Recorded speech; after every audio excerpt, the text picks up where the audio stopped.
Welcome to Chillin' 101. We hope this video helps. You start by locking the physical and legal foundations. Choose a location with 500 to 2, 000 M2 and redundant power. Once chosen, secure zoning, fire and business permits so construction can proceed legally. Next, deploy core infrastructure, redundant internet links, VoIP phones, CCTV, and a secure server rack. Make sure servers are isolated and on UPS power. You do these steps first because they remove bottlenecks.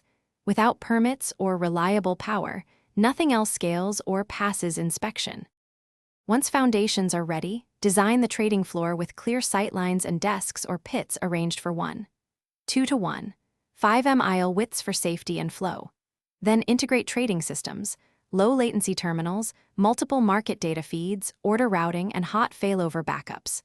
Simultaneously recruit staff, floor managers, a compliance officer, and dedicated IT support, and run tabletop drills so people know roles. Make sure to document workflows and escalation paths so operations run smoothly under normal and stressed conditions.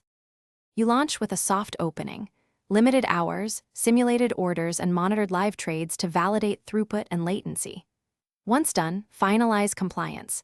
Complete audits, KYC procedures, and ensure immutable transaction logging is active.